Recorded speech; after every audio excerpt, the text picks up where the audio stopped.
हाय बड़े हुए अभिषेक निर्मल बंसिया अनुचिते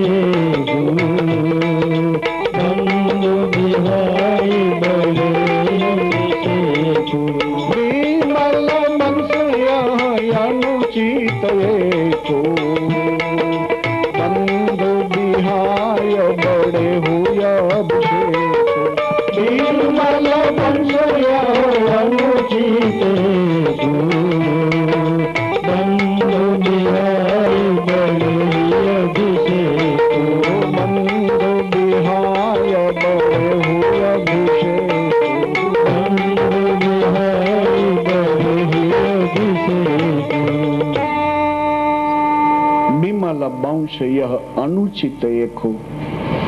सीते दुख का तो यही कारण है कि रघुवंश अति अद्भुत वंश है।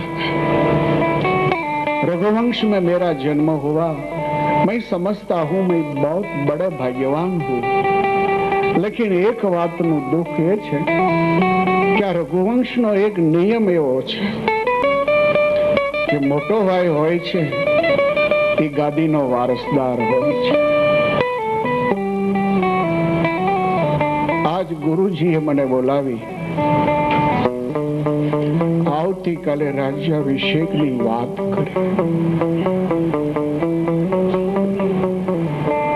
રાજ્યાભિષેકની વાતથી પિતાજી ખુશ છે, સારો મંત્રીગણ પણ ખુશ છે, સારી અયોધ્યા ખુશ છે। लेकिन दुख एक बात नु मने ये थे कि मैं चारे भाई एक समय जन्म्या छे। અમે ચારે ભાઈઓને એક સાથે જ ઉપનયન સંસ્કાર આપવામાં આવ્યા છે, યજ્ઞોપવિત। અમે ચારે ભાઈઓનો અભ્યાસ પણ એક સાથે છે, લેकिन ત્રણ ભાઈઓને છોડી ત્યારથી આપણી સંસ્કૃતિ એમ કહે છે કે મોટો ભાઈ જે હોય છે એ બાપની સમાન ગણાય છે। સનાતન ધર્મના શાસ્ત્રો એવું માને છે કે મોટો ભાઈ જે હોય છે એ બાપની જગ્યાએ મનાય છે, અને મોટા ભાઈની જે વાઇફ છે એ માની જગ્યાએ મનાય છે। એને માટે ભાભી શબ્દ એ સારો શબ્દ નથી। આમ તો ભાભી શબ્દ કાઢી નાખવા જેવો છે। સંસારી ભાષામાં ઘણા શબ્દો હવે કાઢવા જેવા છે। સનાતન ધર્મે જે શબ્દો વાપર્યા છે, આપણા શાસ્ત્રોએ જે શબ્દો વાપર્યા છે, એ જ શબ્દો સમાજમાં વાપરવાની જરૂર છે। અદ્ભુત અદ્ભુત વાતો છે આપણા ધર્મની। તો મોટા ભાઈને બાપની ઉપમા આપી છે, મોટી બેન હોય ને એને પણ માની ઉપમા આપી છે, અને ખરેખર મોટી બેન માં જેવી જ હોય છે। હું ફોરેનમાં એકવાર કથામાં હતો, પછી 9:30 પૂરી થઈ કથા, એટલે પેલો યજમાન મને બેહારી ઉતારે લઈ જતો હતો, પણ એને કારને સ્ટાર્ટ કરી એની અરે એનું રોવાનું ચાલુ થઈ ગયું। જેમ જેમ રસ્તો કપાતો તેમ વધારે વધારે રડતો હતો। એટલે મને એમ થયું કે આને ઇન્ડિયાથી કઈ ખરાબ સમાચાર આવ્યા હોય તો જ આવું હોય એમ। મેં આ માણસ રડે કેમ એટલો બધો? મેં કીધું તમે કાર છે ને શોલ્ડરમાં લઈ લો, આ 5 લાઈનો જાય છે ને 5 આવે છે, ક્યાંક અથડાઈ જવાશે તો કે નહીં સ્વામી, મેં તમે શોલ્ડરમાં લઈ લો। એટલે એને બાજુમાં કાર લઈ લીધી। કાર ઉભી રહી એટલે સ્ટેરિંગ ઉપર માથું મૂકીને બાળક રડે મીડું રડવા। એટલે મને એમ લાગ્યું ચોક્કસ આનો બાપ કે એની માં એક્સપાયર્ડ થયા હોય, નહીં તો આટલું માણસ ન રડાય। મને એમ થયું ભગવાને આ ક્યાં કર્યું? પાછું કથા ચાલે છે અને ઘરે ઉતર્યો છું, અને કદાચ ભગવાન તો ધાર્યું જ કરતો હોય છે। એ ક્યારેક મારીને તમારી પ્રાર્થના સાંભળે ને ક્યારેક સાંભળે નહીં। કે ઘણીક વાર આપણી પ્રાર્થનાને સાંભળતો નથી। ધાર્યું તો ધણીનું જ થવાનું છે. આપણે તો રાડ્યું નાખી નાખીને થાકી ગયા. દયા કરો, દયા કરો, દયા કરો. એટલે એ થોડીક વારે શાંત થયા. એટલે કાર સ્ટાર્ટ કરી. મેં 1 મિનિટ, શું બન્યું? મને કે કઈ નહીં. મેં તો આટલું બધું રડો છો ને કઈ નહીં બન્યું, એને મેળ બેહે કઈ? ખરેખર શું થયું? તો મને કે તમે કથામાં વાત કરીને કે મોટી બેન છે એને શાસ્ત્રો માં માને છે. મને મારી બેન બહુ યાદ આવી ને એટલે રડવું બહુ. ઓહો,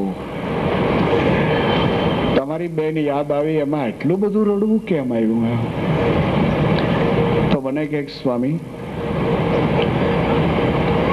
હું સૌથી નાનો ભાઈ હતો. મારી પહેલા 3 બહેનો હતી. 5 વીઘા જમીન હતી. જ્યારે હું હાઈસ્કૂલ પાસ મેં કરી પછી પિતાજીની ઈચ્છા એવી હતી કે હું ખેતીમાં લાગી જાઉં, કાં નાની કોઈ સર્વિસ મળે તો એમાં લાગી જાઉં. પણ મારી બહેનોની એવી ઈચ્છા એવી હતી ભાઈને ભણાવવો છે. મારી માની પણ એવી ઈચ્છા કે ભણાવવો છે. એટલે મારી માએ મારા પિતાજીની સામે ટક્કર લીધી કે હું 2 ઘરના અઠવાડ વધારે કાઢીશ, પણ મારે એને ભણાવવો છે. ખરેખર મા બાપનો કાયમને માટે દીકરો ઋણી હોય છે. તમે ગમે એટલા પૈસા એની પાછળ ખર્ચો ને તો એના ઋણમાંથી કોઈની મુક્તિ થતી જ નથી. હિન્દુ ધર્મ એમ કહે છે કે દીકરો મા બાપના ઋણમાંથી ક્યારે મુક્ત થતો જ નથી. એટલે આપણી સંસ્કૃતિમાં મા બાપને યાદ કરીને પછી ભાગવતની કથા કરાવવામાં આવે છે. અને 9 દિવસની કથા દરમિયાન જે ભગવત કીર્તન થાય એનું જે ફળ હોય એ આપણે મા બાપને અર્પણ કરતા હોય. કે અમારા પૈસાથી તને સુખ ન મળે, કારણ કે તું તો ભગવાનના ધામમાં બેઠો છો, તું સ્વર્ગમાં બેઠો છો. અહીંના અમારા પૈસા સહારાની બહાર કાયમ નથી લાગતા. ઇન્ડિયાનું નાણું ઇંગ્લેન્ડમાં કે અમેરિકામાં કે આફ્રિકામાં કે હાલે ખરું? અહીંનો પૈસો સહારાથી બહાર તમે નીકળો એરપોર્ટથી તો ઇન્ડિયાનો પૈસો અહીં નો હાલે, ત્યાં હેનો હાલે. અને કદાચ ત્યાં ઉપર હાલે તો પછી આપવા કોણ જાય? અને કોઈને આપવા મોકલીએ તો એ પાછો અહીંયા આવે નહીં, અહીંયા રહી જાય પાછો. તમારો પૈસો બાપ તને નહીં પહોંચે, માં તને નહીં પહોંચે, પણ અમારું જે આ 9 દિવસ તો પુણ્ય છે એ તો ચોક્કસ તને ત્યાં મળશે. માટે આપણી સંસ્કૃતિમાં આવા આયોજનો થાય છે. આમાં હજારો લોકો ભગવાન ભજે અને એનું જે પુણ્ય થાય, એનું જે ફળ થાય એ દીકરાઓ મા બાપને અર્પણ કરતા હોય છે. આ એક આહુતિ કહેવાય છે. આ એક મા બાપ માટેની આહુતિ કહેવાય છે. ગઈ સાલે સુરેન્દ્રનગરની પારાયણ હતી. હવે તારીખ મેં અગાઉથી આપેલી નહીં અને એને તારીખ જોતી હતી. એને ઘણા પ્રયાસો કર્યા. મેં તો કોઈ શક્યતા નથી હું તમને તારીખ ફાળવી શકું. પછી બાપા મને એમ કહે છે સ્વામી આપ તારીખ જો નહીં આપો તો મારી તબિયત હવે સારી નથી રહેતી. કદાચ હું ઓફ થઈ જાઉં તો મારા બાપે 7 પારાયણનો સંકલ્પ કર્યો હતો. 6 પારાયણો તો એને હયાતીમાં કરી જ નાખી હતી. 7મી એ કરી ન શક્યા. મને એને ભલામણ કરી હતી કે ગોરધન, આ મારો છેલ્લો સંકલ્પ તારે પૂરો કરવાનો છે.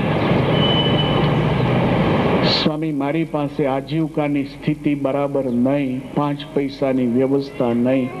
એટલે મારા બાપે તો 6 નાની નાની પારાયણો કરી નાખી.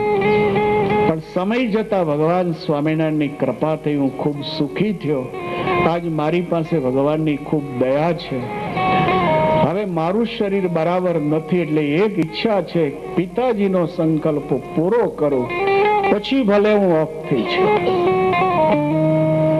માટે ગમે તે તમે કરો, બાકી મને તારે ખોળી આપો. ઘણી માથાકૂટ કરતા 1 તારીખ એને મેં આપી. પરિણામ એ આવ્યું, જે તારીખે કથા શરૂ થનાર હતી એ ટાઈમે ગોધરા કાંડ ચાલુ થયો. એટલે ત્યાં મોટી ધમાલ થઈ, મંડપ બંધાઈ ગયો. તો ત્યાંના કલેક્ટરની સાથે મેં વાત કરી કે અત્યારે કથા કરવામાં મને વાંધો નથી, પણ પબ્લિક જે આવશે એમાં કોઈ જો છમકલું થયું તો હજારો માણસોમાં તકલીફ ઊભી થાય. પેલા બાપા રેડ્યા. 2-5 દિવસ પછી મને કહે, સ્વામી જે થનારી થાય તમે મને તારીખ ફાઇનલ કરી આપો. મારા બાપનો સંકલ્પ મારે પૂરો કરવો છે. પોતાના મા બાપના સંકલ્પને પૂરા કરવા એ દીકરાની જવાબદારી કહેવાય છે. પિતૃ ઋણમાંથી મુક્ત થવા માટે બીજો કોઈ રસ્તો નથી. માનું જે દૂધ પીધું છે, તમે આખી ડેરી વેચાતી લઈ અને કદાચ દૂધ બધાને પાછું આપશો તો એનાથી માતૃ ઋણ ચૂકતે નહીં થાય. એનું જે દૂધ પીધું છે, 2 વર્ષ દૂધ પીધું હોય નાના હોઈએ ત્યારે, તો 2 વર્ષમાં કેટલા લીટર દૂધ પીધું હોય એમ એનાથી 1000 ગણું દૂધ તમે માની મૂર્તિ કરીને માથે ચડાવો તો એ ઋણમાંથી મુક્ત ન થવાય. બાપના આંખના આંસુઓ, માનું દૂધ, એ તો સત્કર્મથી જ આપણે ચૂકવી શકીએ છીએ. એટલે આપણી સંસ્કૃતિમાં કથાઓ માટેનો આટલો મોટો મહિમા હોય છે. તો મને કહે છે કે મારા મમ્મીની એવી ઈચ્છા હતી 5 વીઘા જમીન છે ને વેચી મારશો. બે ઘરના હું અઠવાડ વધારે કાઢીશ, પણ મારે મારા દીકરાને ભણાવવો છે. એટલે હું કહું છું, ગરીબ જે કુટુંબ હોય એના બાળકને એજ્યુકેશન આપવાનો પ્રયાસ કરવો. તમે એને ભણાવ, 500 રૂપિયા આપ્યા ને તો કેટલા દાડા, મહિનો સુધી કદાચ એના રોટલા હાલે, પણ મહિના પછી તો એને ગોતવાનો જ રહ્યો બીજો પાછો. ભગવાને જો શક્તિ આપી હોય ને તો આવા ગરીબ બાળકને વારસામાં લેવો, કે હું એને ભણાવીને તૈયાર કરીશ. અને બીજી વાત, ભગવાને જો સુખી કર્યા હોય તો આવા ગરીબ કુટુંબની દીકરી હોય એનું કન્યાદાન આપવાનો સંકલ્પ કરવો, કે હું એનું કન્યાદાન આપીશ, હું એને લાડે કોડે પરણાવીશ, એનો બાપ થઈશ. આ સંસ્કૃતિ આ જ આહુતિને માગી રહી છે. યજ્ઞની આહુતિઓ તો બરાબર છે, પણ મોટામાં મોટી આહુતિ તો આ આહુતિ છે. એટલે કે મારી બેનની એવી ઈચ્છા, મારી માની એવી ઈચ્છા કે 5 વીઘા જમીન વેચી નાખશું. હવે 5 વીઘા જમીન વેચી મને ભણાવ્યો. હવે મને ભણાવવા માટેનો ખર્ચો વહન કરવા માટે મારી મોટી બેન ભણી નહીં, કારણ કે ભણે તો 5 પૈસાનું શું થાય.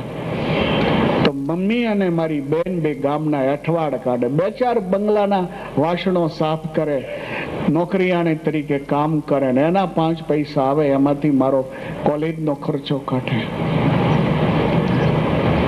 સમય જતા હું અમેરિકા આવ્યો, ખૂબ સુખી થયો ભગવાનની દયાથી. સ્વામી મારા જીવનની અંદર મારી માની જગ્યા મારી મોટી બેન સંભાળતી હતી. હું સમજણો નહોતો થયો ત્યાં સુધી મને ખ્યાલ નહોતો આવતો કે મારી માં કોણ છે.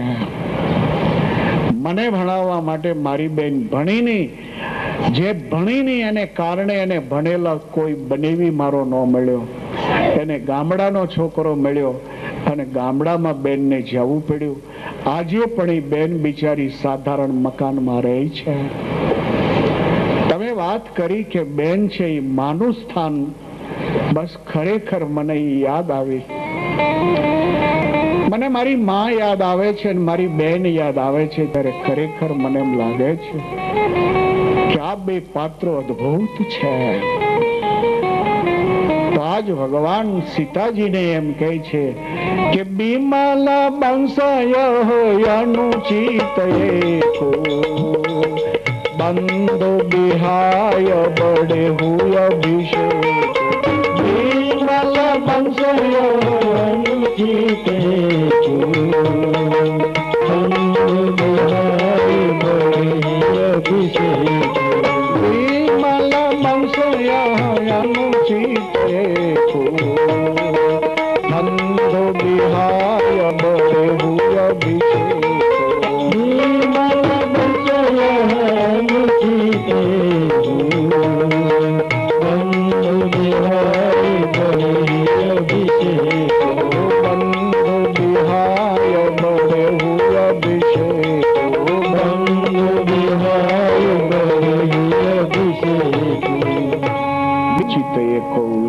હતા એ વાતનું એક દુઃખ થાય છે કે 3 ભાઈઓને છોડીને આવતીકાલે મારો રાજ્યાભિષેક થશે. કૈલાસપતિ વર્ણન કરે છે કે ભવાની, સાંજનો સમય થવાયો છે. આજ આખી અયોધ્યા દીવડાઓથી જગમગી ઉઠી છે. બરોબર સાંજનો સમય જ્યારે થવા આવ્યો છે ત્યારે દેવોએ સરસ્વતીને પ્રાર્થના કરી છે કે આવતીકાલે રામનો રાજ્યાભિષેક જો થાય તો આ સંસાર રાવણના પંજામાંથી કોઈ કાળે મુક્ત ન થાય. માટે કોઈ પણ સંજોગમાં રાજ્યાભિષેકમાં વિઘ્ન થવું જ જોઈએ. અને જો રામ રાજ્યાભિષેકથી વંચિત રહે તો જ રાવણનો વધ થાય અને આ દેશ રાવણના પંજામાંથી મુક્ત થાય.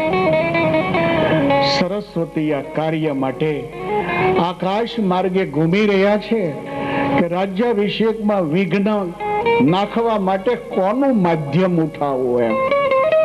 સારી અયોધ્યા અત્યારે राम कार्य ने राम नाम में झूठी हुई है. सारी अयोध्या राम नाम और राम कार्य में जुड़ी हुई है.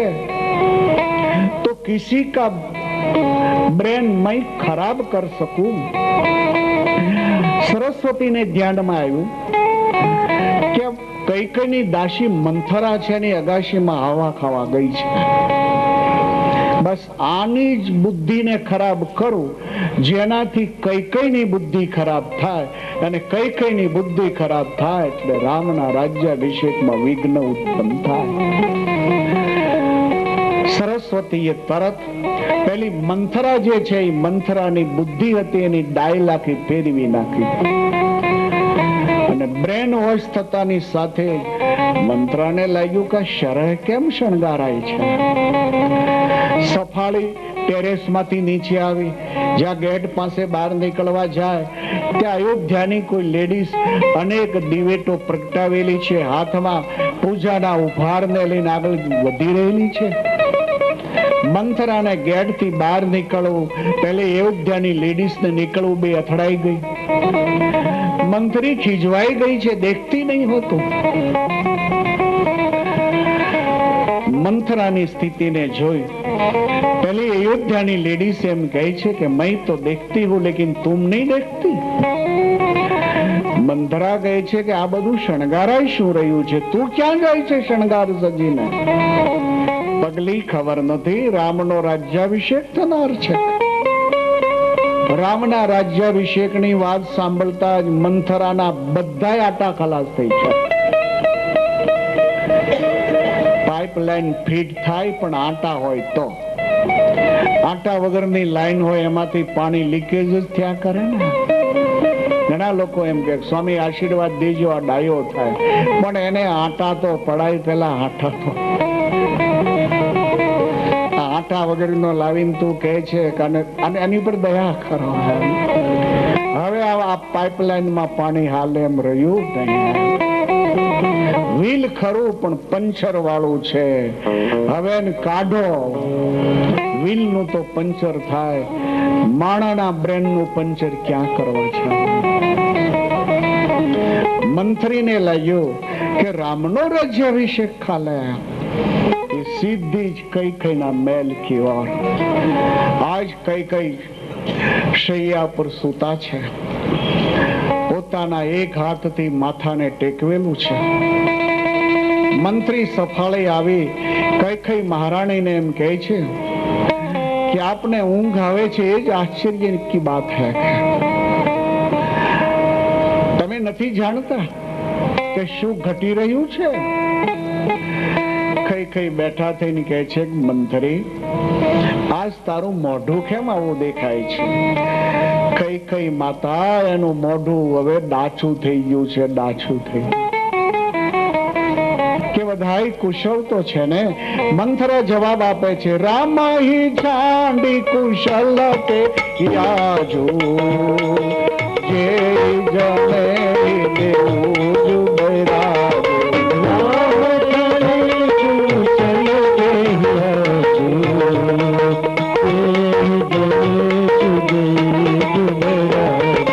रामाही छांडी कुशल के યાજો જય જને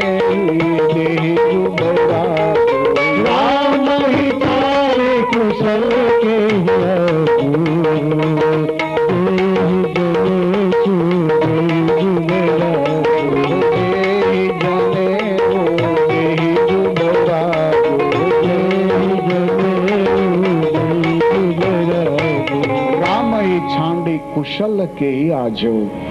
રામ ને છોડીને કોની કુશળતા? કઈ કઈ કે છે પણ મંથરા, રામ સિવાય કોઈની કુશળતા નથી. રામથી જ બધાની કુશળતા છે. રામ છે જ અયોધ્યાની તંદુરસ્તી છે. રામથી જ અમારો રઘુવંશ કુશળ છે. મંથરા કહે છે કે રામથી અયોધ્યાની કુશળતા છે. રાજ્યાભિષેક રામનો થઈ જાય ને પછી ખબર પડશે કે રામથી કેવી કુશળતા છે. એટલે આવતીકાલે મહારાજ રામનો રાજ્યાભિષેક કરી રહ્યા છે. રાજ્યાભિષેકની વાત સાંભળતાની સાથે જ મહારાણી કઈ કઈ ખુશ ખુશાલ હો ગઈ. આવતીકાલે રામના રાજ્યાભિષેકની વાત છે મંથરા, અને આવતીકાલે જો રામના રાજ્યાભિષેકની વાત હોય તો પછી તો તારું મોઢું હશે ને મારું ઇનામ હશે. હું તો કેટલાય સમયથી માગણી કરી રહી છું કે બ્રહ્મદેવ જો મારી ઉપર પ્રકાશ કરે તો એક દિવસ મને રામની માં બનાવે અને જે લાભ કૌશલ્યાજી લૂંટી રહ્યા છે એવો લાભ હું પણ લૂંટી લઉં. જો વિધિ જન્મ દેઈ કરી છો રામ સિય પૂત પૂતો. જો વિધિ જન્મ દેઈ રામ સિય પૂત પૂતો.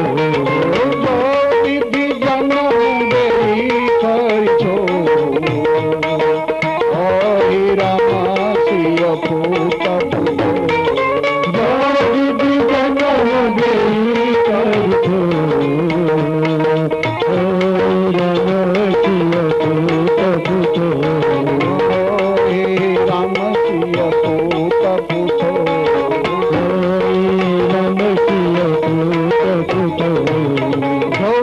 જન્મ દેહી કરી છો. મંથરા, મારી તવી માગણી છે કે ભગવાન જો મને ફરીવાર લેડીઝ બનાવે તો મારી પ્રાર્થના છે કે મને પ્રભુની માં બનાવવું છે. પણ મંથરા, એ નથી સમજાતું કે રામના રાજ્યાભિષેકને કારણે તારું મોઢું આ કોયદાન પીન હોય એવું કેમ દેખાવા માંડ્યું છે? મંથરા, રઘુવંશનો તો એક નિયમ હોય છે કે જેઠ સ્વામી સેવક લઘુભાઈ યહ દિન પર પુનરીતિ સોહાય. જેઠ સ્વામી સેવક લઘુભાઈ યહ દિન પર પુનરીતિ સોહાય. જેઠ સ્વામી સેવક લઘુભાઈ યહ દિન પર પુનરીતિ સોહાય. જેઠ સ્વામી સેવક લઘુભાઈ યહ દિન પર પુનરીતિ સોહાય. યહ દિન પર પુનરીતિ સોહાય. યહ દિન પર પુનરીતિ સોહાય. જેઠ સ્વામી સેવક લઘુભાઈ, આ તો અમારા રઘુવંશનો નિયમ છે. અને ભગવાન રામ તો સર્વ રીતે અયોધ્યાની ગાદી પર લાયક છે. રામ તો કૌશલ્યામાં જેટલો પ્યાર કરે છે એની કરતા તો 1000 ગણો મારામાં પ્યાર કરે છે. મંથરા, મને એ નથી સમજાતું કે રામના રાજ્યાભિષેકમાં તને આટલી બધી કઠિનાઈ કેમ દેખાય છે? મહારાજા તો મારે વિશે કેટલોય પ્યાર કરે છે મંથરી. મંથરા મોઢું હિંચકાવીને કહે છે કે હા મહારાણી, મહારાજા તમારી પર હેત કરે છે. આપ યાદ રાખજો, ભાનુ કમલ કુલ પોષ નિહારા બિંજર જારી કરેવું કોઈ છારા. ભાનુ કમલ કુલ પોષ નિહારા બિંજર જારી કરેવું કોઈ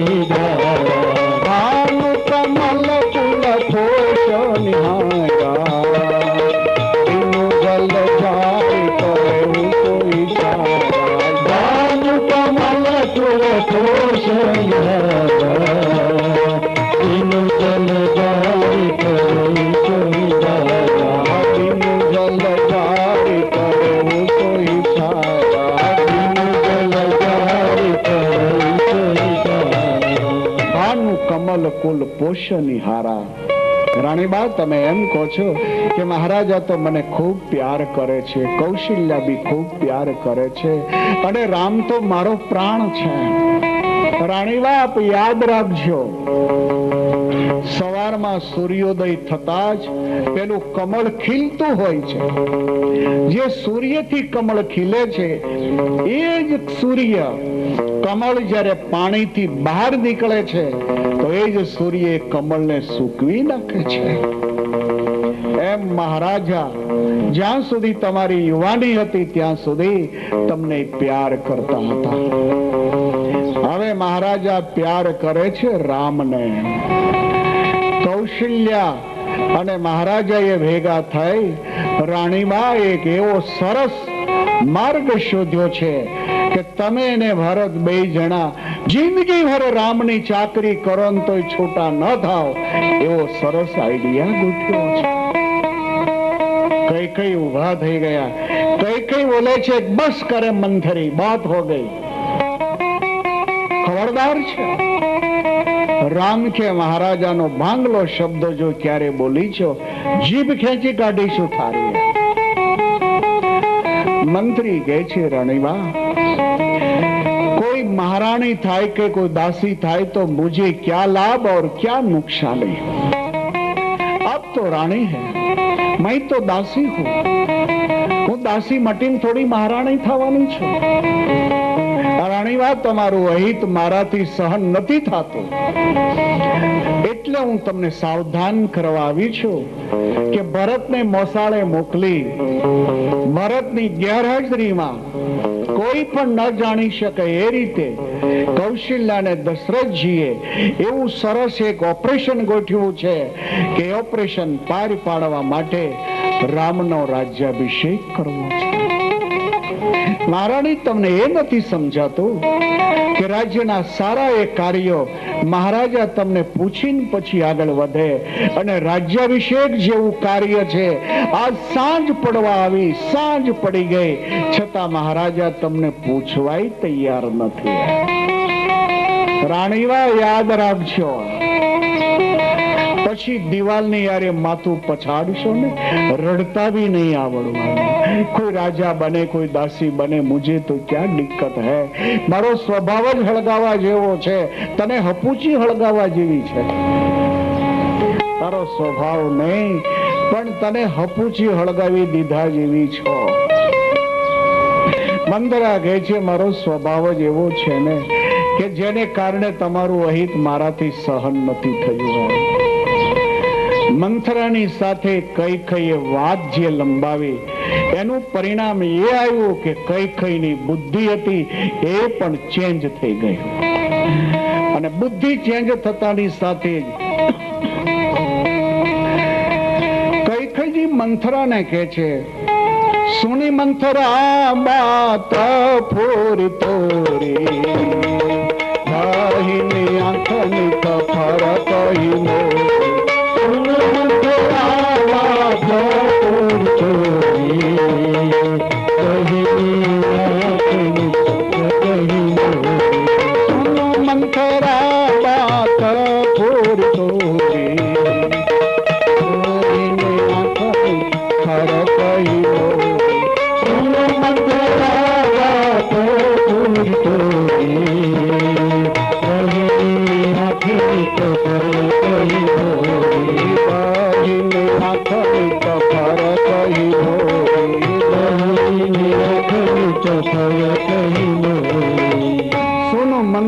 બાત પૂરી તોરી. કઈ કઈ નું બ્રેન વોશ થઈ ગયું. આના ઉપર આપણા હિન્દુ ધર્મોએ હર કોઈ સંસ્કૃતિના બહેનો ભાઈઓનું ધ્યાન દોર્યું છે કે જ્યારે ભગવાનનું કોઈ વાંકું બોલતો હોય, જ્યારે પોતાના સંબંધીઓનું કોઈ ઘસાતું બોલતો હોય, જ્યારે પોતાની સંસ્કૃતિને સત્શાસ્ત્રોનું કોઈ ખરાબ બોલતો હોય તો બની શકે તો એને અટકાવવું, અને નહીં તો ત્યાંથી ચાલી નીકળવું. એ શબ્દોને સાંભળવા નહીં. એ શબ્દો સાંભળવા જતા સંભવ છે કે બ્રેન વોશ થાય તો પરિણામ ખરાબ આવશે. કઈકઈનું બ્રેન વોશ થઈ ગયું.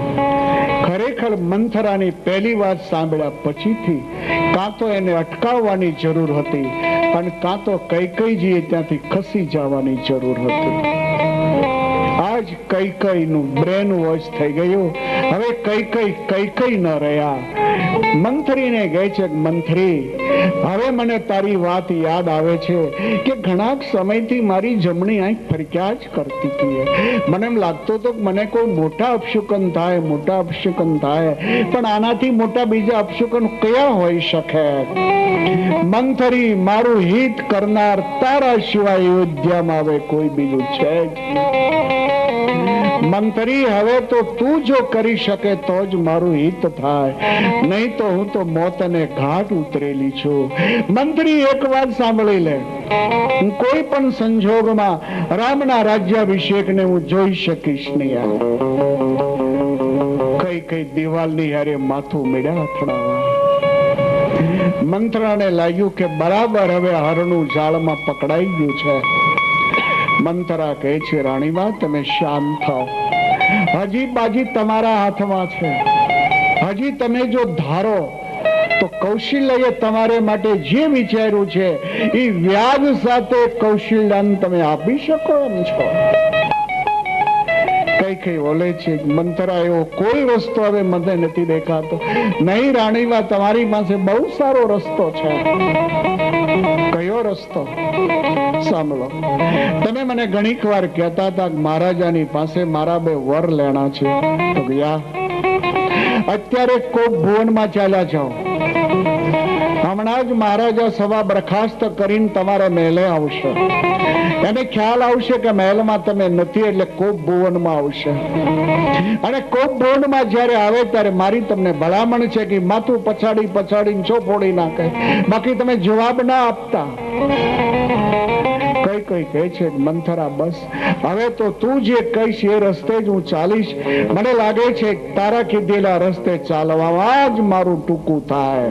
ટૂંકું દુઃખ નહીં, ટૂંકું આયુષ્ય થાય, ટૂંકું આયુષ્ય થાય. હવે આ રોંગ રસ્તે કઈજીને ઢસડી જા.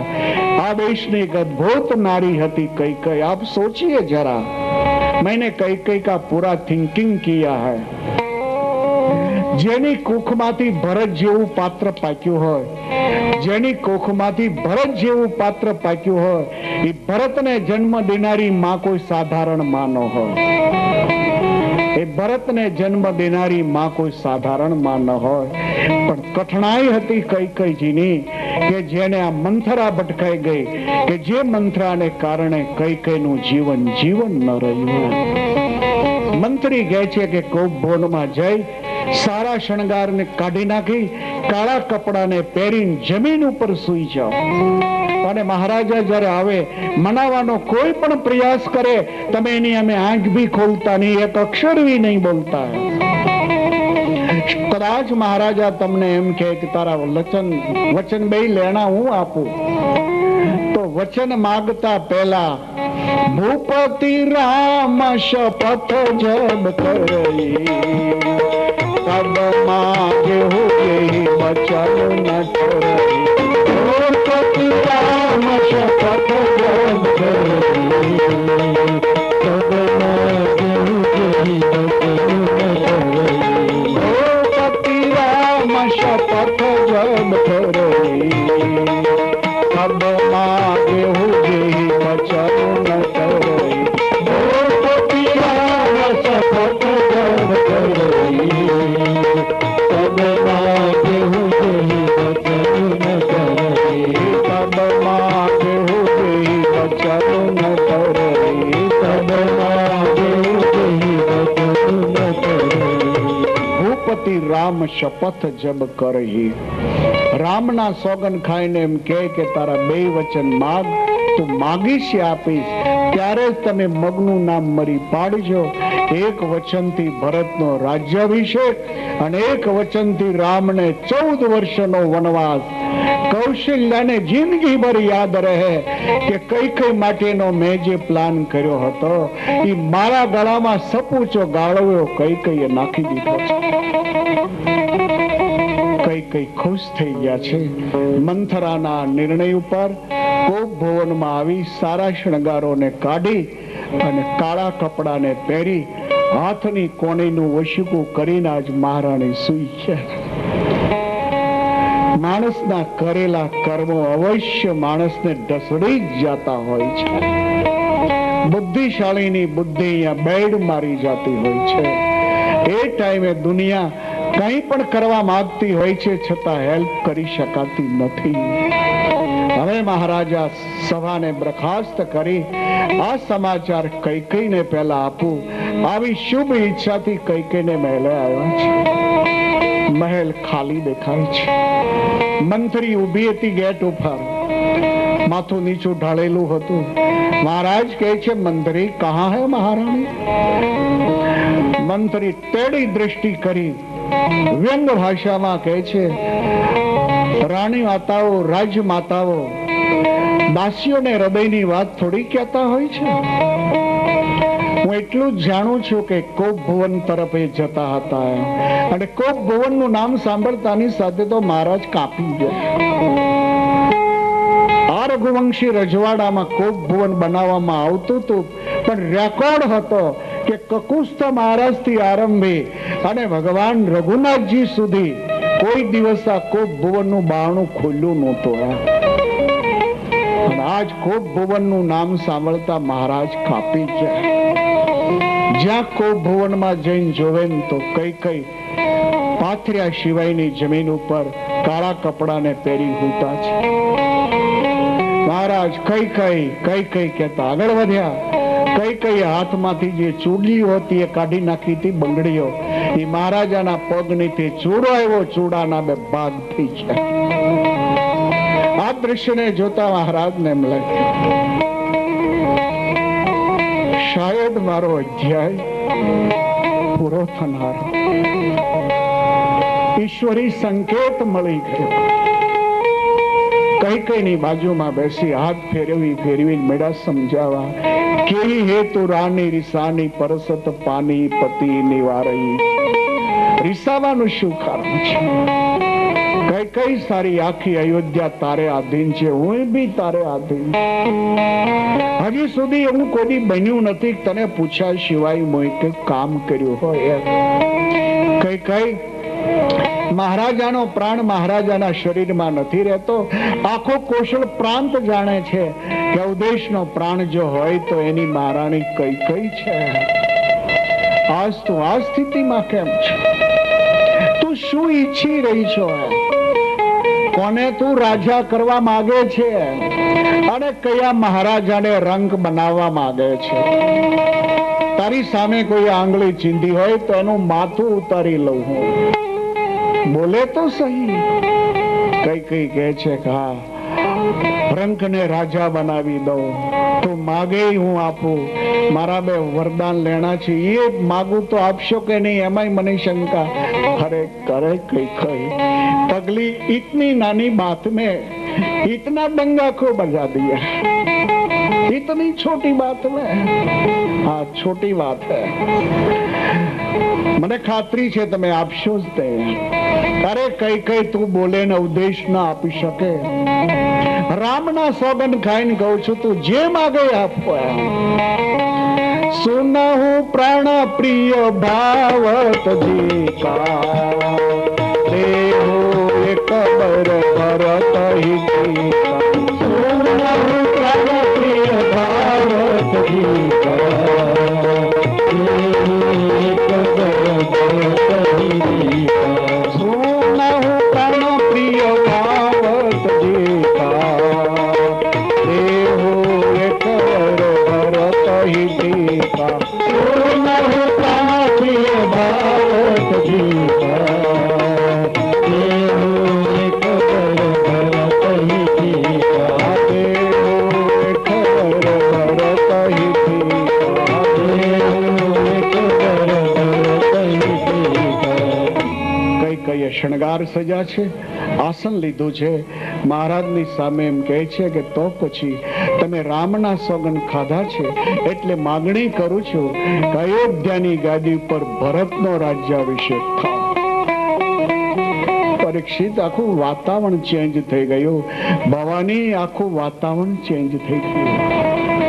ઘડીક ભર મહારાજના બ્રેન સાથેનો કોન્ટેક્ટ મહારાજાનો છૂટી ગયો કે હું શું સાંભળી રહ્યો છું. 2 મિનિટે કંટ્રોલ કર્યો છે. કે છે કે મહારાણી, ભરત રાજા થાય કે રામ રાજા થાય, મુझे कोई भी फर्क नहीं. અને ભરત રાજા થશે તો રામ खुश खुशहाल થઈ જાય. राम की तो यही इच्छा है. तो महाराज હવે બીજો વર્ષ સાંભળીએ. તાપસ મેષ વિશેષ ઉદાસી 14 બરસ રામ વનવાસ. તાપસ મેષ વિશેષ ઉદાસી 14 બરસ રામ વનવાસી. તાપસ મેષ વિશેષ ઉદાસી 14 બરસ રામ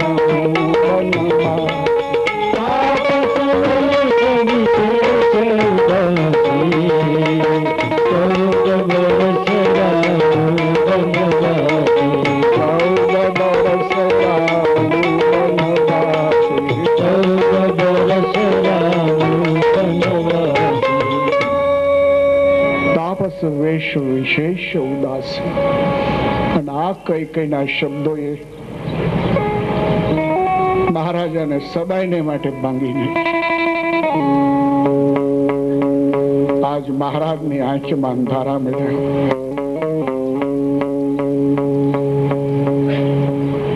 ખ્યાલ ભી નથી આવતો હું ક્યાં બેઠો છું. કઈ કઈને હાથ જોડીને કહે છે, મને કમોઠે નહીં મારે.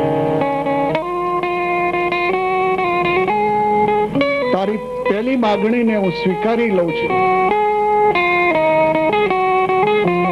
રામને વનવાસની વાત.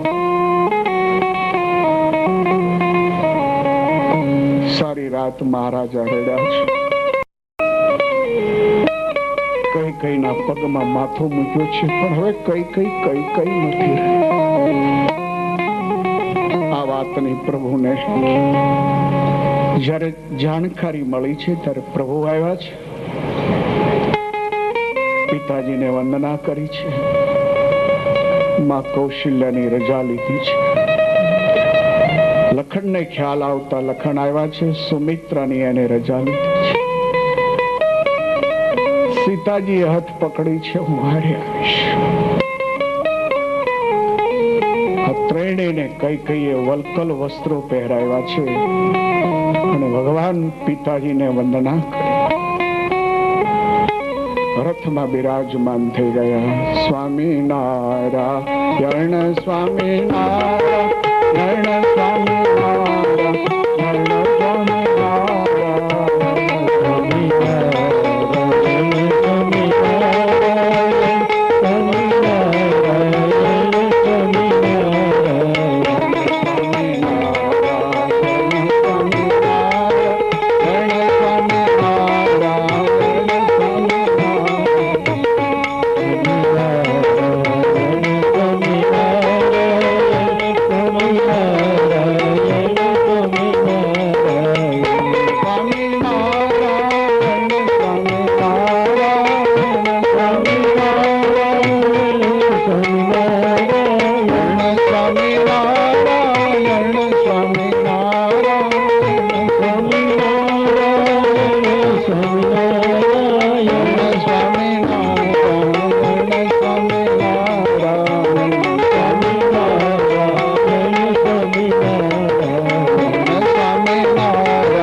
કૃષ્ણલાલ શ્રી રામચંદ્ર ભગવાન.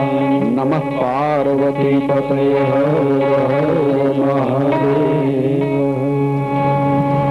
બાળકોને વિનંતી, કોઈ પણ જાતની કુતૂહલ અવાજ ન થાય, દોડાદોડી ન થાય. બહેનોને ફરી એક વખત વિનંતી કે સભામાં આપનું સ્થાન ગ્રહણ કરો. બહેન કથાના એક લેસનોને શ્રવણ કરતા કરતા બાલકાંડના અંત ભાગમાં જ્યારે આપણે પહોંચ્યા હોઈએ, ખરેખર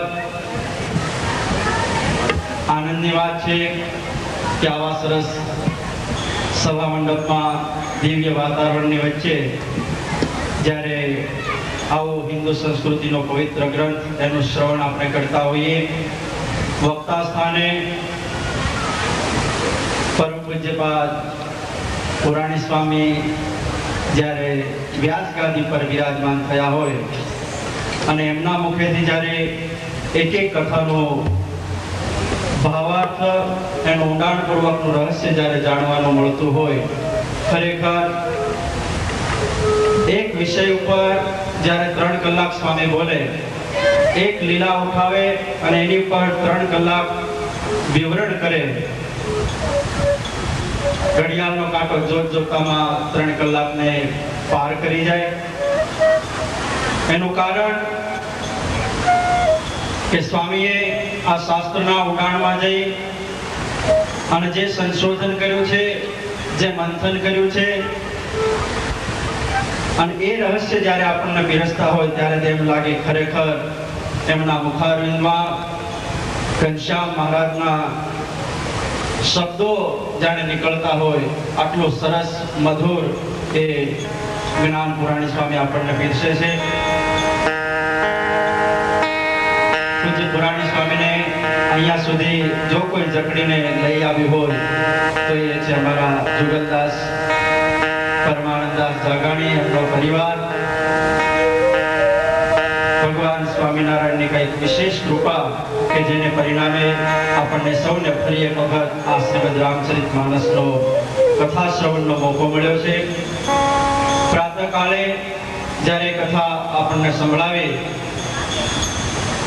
સ્વામીએ ભગવાનને જ્યારે વન વિચરણ તરફ વિદાય કર્યા, એ પહેલાની કથા સ્વામી આપણને સમજાવી, સાંખ્યનો માર્ગ બતાવ્યો, યોગ શાસ્ત્રનો માર્ગ બતાવ્યો. વાલા ભક્તો, જીવનમાં ભગવાનનો યોગ રાખજો. મંથરા જેવી બુદ્ધિ થતા વાર નહીં લાગે. વર્ષોથી રાજકુટુંબમાં રહે છે મંથરા. ભગવાન શ્રી રઘુનાથજી જે મહેલમાં રહે છે એ જ મહેલમાં મંથરા પણ રહે છે. જે ઘરમાં અનાજ કે થાળ થતો હશે એ જ ઘરનું અનાજ આ મંથરા જમે છે. છતાં સંધ્યા સમય જે કહેવાય, પ્રાર્થનાનો સમય કહેવાય, ભગવાનના દર્શનનો જે સમય કહેવાય, એ સમયમાં જ્યારે મંથરા ટેરેસમાં ગયા છે, અગાશીમાં ગયા છે, સરસ્વતીને લાગ્યું કે કોની બુદ્ધિ હું ફેરવું. પેલું જે કર્મ ખરાબ થયું તો એને એમ લાગ્યું કે કોના વિચાર હું બદલું. કોઈ જ્યારે વ્યક્તિ ન સૂજી ત્યારે આ મંથરા એક એવી વ્યક્તિ લાગી કે જે ભગવાનથી, ભગવાનના દર્શનનો સમય હતો એ સમયને છોડી અને ટેરેસમાં ગઈ હતી. માટે જે જે સમય આપણને શાસ્ત્રોએ કીધો છે, સવાર સાંજ ભગવાનના દર્શનનો, ભગવાનની માળા કરવાનો, એ સમય કોઈ ચૂકતા નહીં. જેટલો સમય મળે એ સમયમાં ભગવાનને યાદ કરી લેવા કે જેનાથી આપણા જીવનમાં પણ કદાચ કોઈ કર્મ એવું થયું હોય તો કર્મનો એટલો મોટો વિસ્ફોટ ન થાય કે જે વિસ્ફોટ આપણા માટે અસહનીય બની રહે. માટે સહન કરાય એવું દુઃખ પરમેશ્વર કદાચ આપવાનું હોય તો આપણને આપે. તો પરમેશ્વરના કાયમને થઈને રહેજો, પરમેશ્વર આપ સૌનું રક્ષણ કરશે. તો હવે પરમેશ્વર જ્યારે વન વિચરણમાં નીકળ્યા છે, મૈયા સીતાજી સાથે છે અને લખન ભૈયા પણ સાથે છે. તો આગળ જગતના હિત માટે જે લેસનો રામન ચરિત્રે આપ્યા છે એ ચરિત્રોને ફરી આપણે શ્રવણ કરીશું પૂજ્યપાદ પુરાણી સ્વામીના મુખારવિંદથી. આવો આપણે સૌ પુરાણી સ્વામીના શ્રીમુખ તરફ. અસ્તુ. જય સ્વામિનારાયણ. ઓમ શ્રી સ્વામિનારાયણાય નમો નમઃ. શ્રી પૂર્ણ પુરુષોત્તમાય ઘનશ્યામાય નીલકંઠાય શ્રી સહજાનંદ સ્વામીને નમો નમઃ.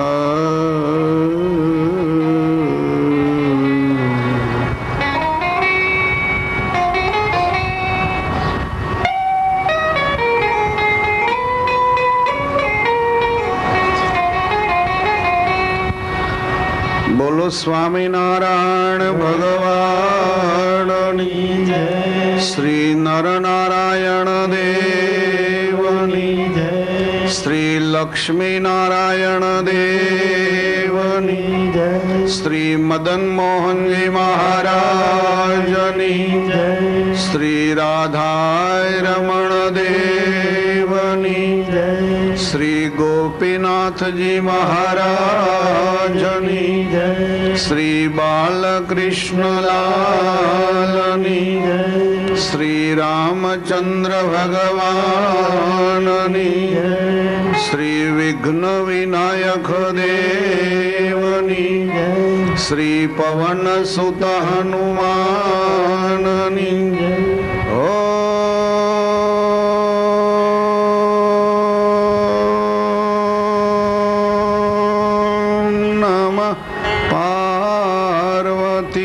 પતયે હર હર મહાદેવ.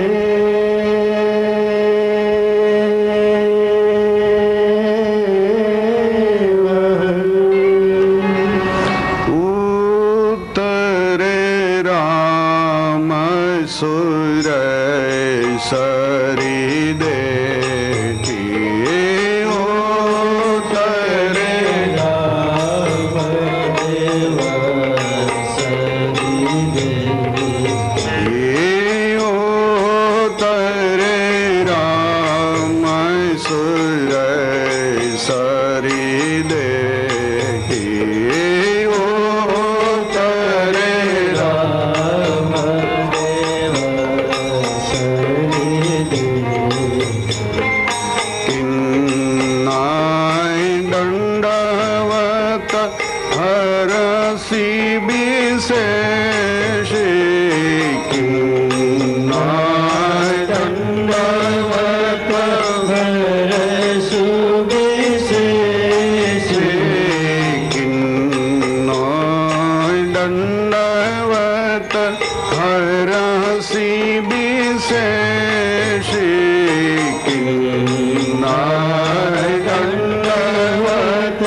શ્રીમદ રામચરિત માનસના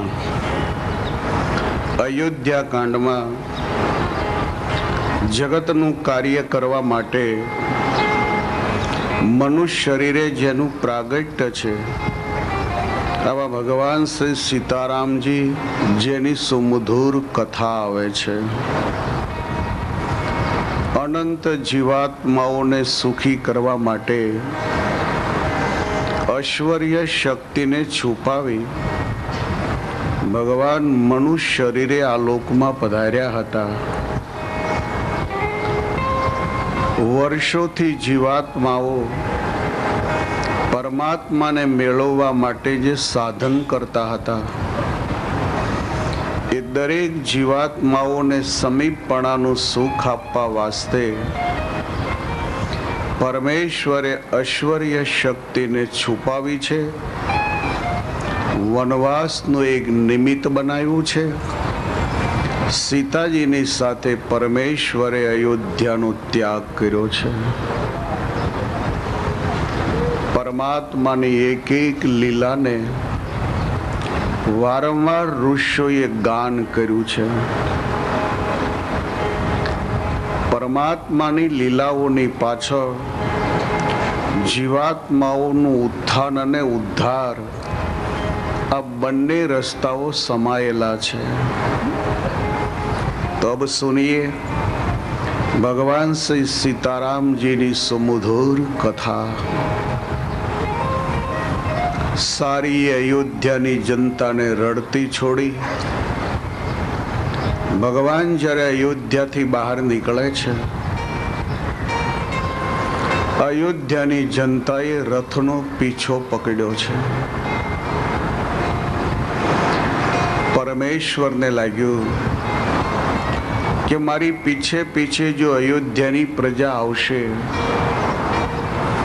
તો જંગલમાં સારી અયોધ્યાની જનતા બહુ પરેશાન થશે.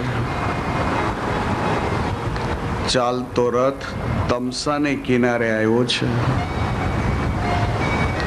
પરમાત્માએ આદેશ આપ્યો છે, સાંજનો સમય થવા આવ્યો છે, અહીંયા વિશ્રાંતિ કરશું, સવારે આપણે આગળ વધશું.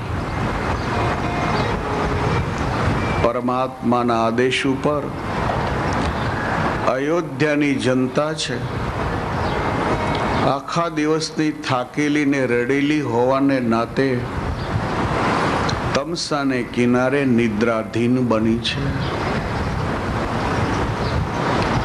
અયોધ્યાની પ્રજા જ્યારે નિદ્રાધીન બની છે ત્યારે અનેક ઋષિઓને દર્શનનું સુખ આપવાની ઈચ્છાવાળા પરમેશ્વર લખન, સીતા અને સુમંતની સાથે તમસાને કિનારે અયોધ્યાની જનતાને ઊંઘતી મૂકી ભગવાન આગળ ચાલ્યા ગયા છે. હવે ચાલતો રથ આવ્યો છે શૃંગવેરપુર. ભગવાન એક રાત્રિ શૃંગવેરપુરમાં નિવાસ કરશે અને ગંગાને પછી પાર કરશે. ગંગા પારની કથા બહુ સુંદર કથા છે. રામાયણની એક એક કથા ખૂબ સુંદર છે. હું કેમ કહી શકું, સાગરની ભરેલી જે બેગ હોય એમાં કયો પીસ વધારે સ્વીટ છે એમ કેમ કહી શકાય. એમ રામચરિત માનસમાં સારી એ પ્રભુની લીલાઓ બહુ સુંદર છે, બહુ સુંદર છે. છતાં વર્તમાન સમયમાં વધારે જે ઉપયોગી દેખાય એવા જ પ્રસંગોને ચૂંટી ચૂંટી એમાં ઊંડા ઉતરવા માંગુ છું.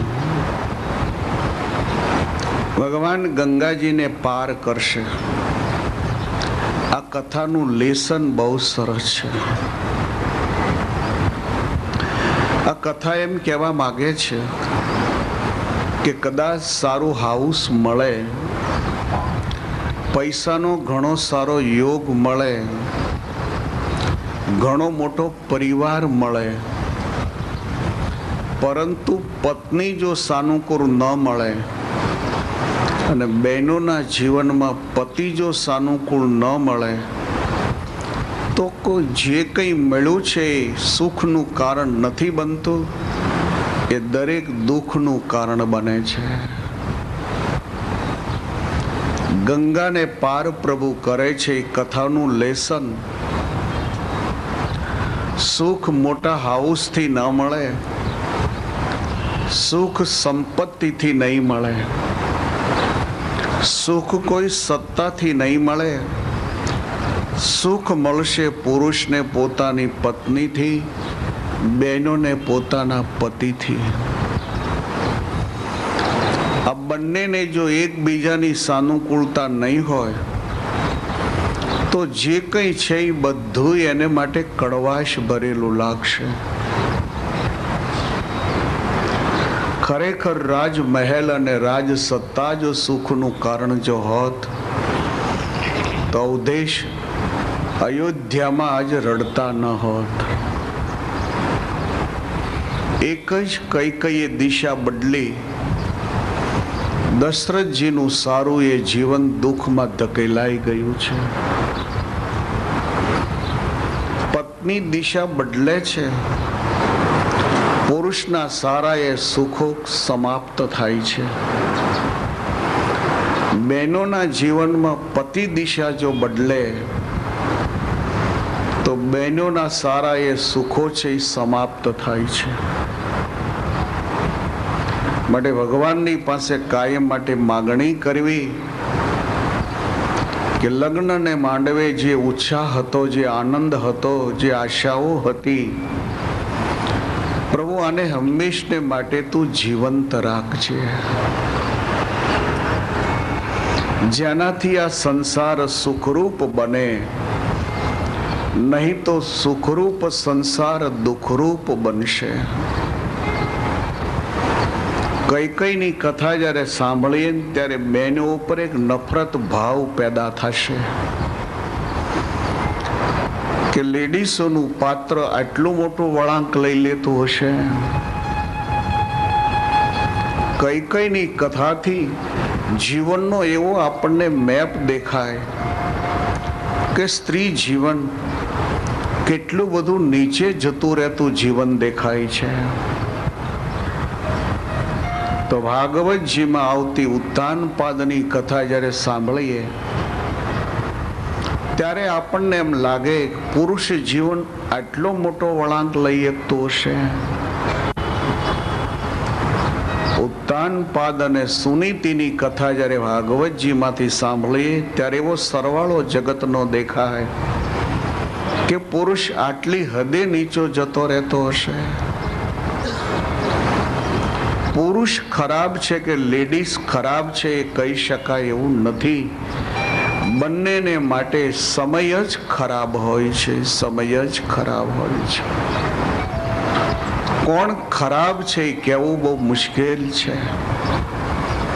ન તો પુરુષ જીવન ખરાબ છે, ન તો લેડીઝ જીવન ખરાબ છે. ખરાબ એ જ છે કે જે સમયમાં ભગવાન ભૂલાઈ જાય. પરમાત્મા જે સમયમાં ભૂલાય છે એ સમય જ આપણી સામે ખરાબ બને છે. કહ હનુમંત વિપતિ પ્રભુ સોઈ. કહ હનુમંત વિપતિ પ્રભુ